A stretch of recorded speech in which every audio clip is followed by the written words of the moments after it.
केजरीवाल ने आतिशी को क्यों बनाया सीएम? इस्तीफे वाला दांव कामयाब होगा? केजरीवाल का खेल सब फेल, क्या केजरीवाल पलट देंगे बाजी?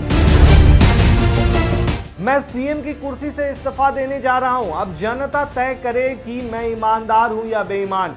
जनता ने दाग धोया और विधानसभा चुनाव जीता तो फिर से कुर्सी पर बैठूंगा। दरअसल 177 दिन जेल में बिताने के बाद 15 सितंबर को दिल्ली के सीएम अरविंद केजरीवाल ने इस्तीफे का ऐलान किया था। आम आदमी पार्टी ने आतिशी को नया मुख्यमंत्री चुन लिया है। दिल्ली विधानसभा चुनाव से लगभग 5 महीने पहले शराब घोटाले में घिरे केजरीवाल के इस्तीफे का दांव क्या कामयाब होगा और केजरीवाल ने अपने फैसले से कब पलट दी पूरी बाजी? चलिए जानते हैं इसकी पूरी कहानी। सबसे पहले ये जानिए कि अरविंद केजरीवाल ने सीएम की कुर्सी पर आतिशी को ही क्यों बिठाया। पॉइंट नंबर 1, केजरीवाल की तरह वो मनीष सिसोदिया की भी करीबी हैं, मतलब आतिशी। उन्होंने सिसोदिया की सलाहकार के रूप में भी काम किया है और उनकी गैर मौजूदगी में शिक्षा मंत्रालय का भी काम संभाला है। बुरे वक्त में ताकतवर मंत्रालयों का पोर्टफोलियो उन्होंने संभाला है। केजरीवाल और सिसोदिया के जेल जाने के बाद आतिशी ने दिल्ली सरकार के सबसे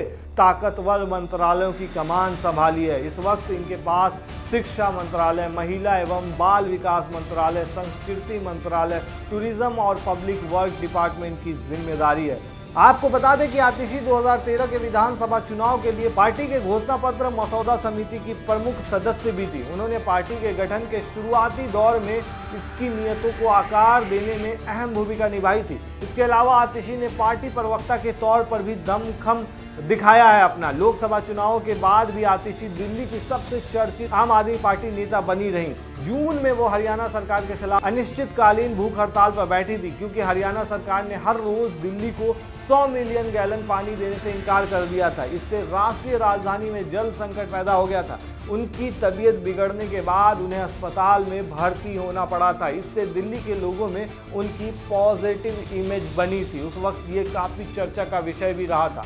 एक बात और है, स्वाति मालीवाल केस के बाद पार्टी की महिला विरोधी छवि, आतिशी का महिला होना उनके पक्ष में गया, ऐसा भी कहा जा सकता है। लोकसभा चुनाव में स्वाति मालीवाल के साथ सीएम हाउस में कथित तौर पर जो घटना घटी, उससे बीजेपी ने केजरीवाल सरकार को जमकर घेरा। जबकि केजरीवाल सरकार के पास महिला वोटर बड़ी संख्या में है। ये वोटर खुद नहीं चलकर आया, केजरीवाल सरकार ने एक तरह से कमाया है। केजरीवाल सरकार की मुफ्त योजनाओं में महिलाओं के लिए सबसे ज्यादा योजनाएं हैं।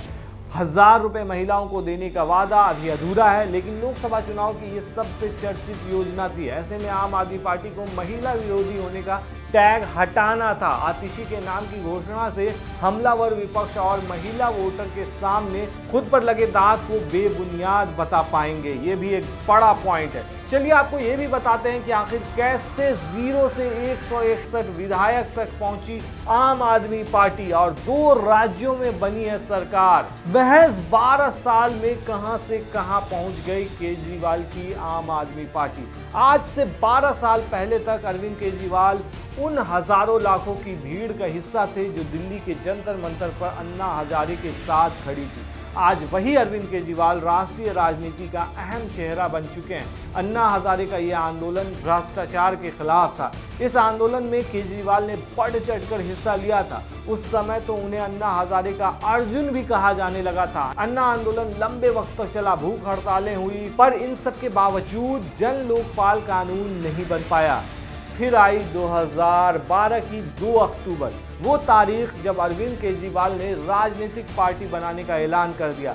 सवाल भी उठे केजरीवाल पर राजनीतिक पार्टी बनाने के लिए अन्ना आंदोलन का इस्तेमाल करने का भी आरोप लगा। हालांकि केजरीवाल और उनके सहयोगियों का कहना था कि देश को भ्रष्टाचार से छुटकारा दिलाने का यही तरीका है कि वो राजनीति में जाएं और सिस्टम में घुसकर गंदगी को साफ करें।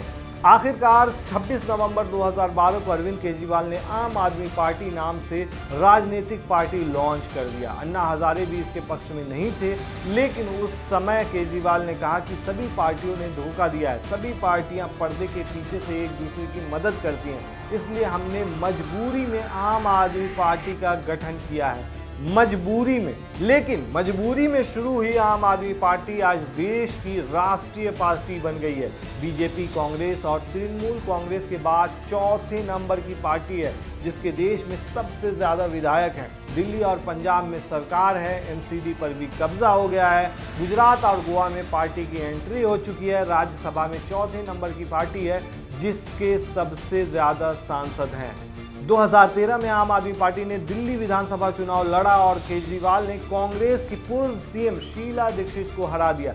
इस चुनाव में आम आदमी पार्टी को बहुमत नहीं मिला था, लेकिन कांग्रेस ने सरकार में शामिल न होकर बाहर से समर्थन किया था, जिसके दम पर केजरीवाल दिल्ली के मुख्यमंत्री पद की कुर्सी पर बैठे। फिर साल 2015 में चुनाव हुआ और आम आदमी पार्टी रिकॉर्ड 67 सीटें जीतकर विधानसभा में पहुंची। 2020 में हुए विधानसभा चुनाव में भी केजरीवाल की आम आदमी पार्टी ने 70 में से 62 सीटें जीती।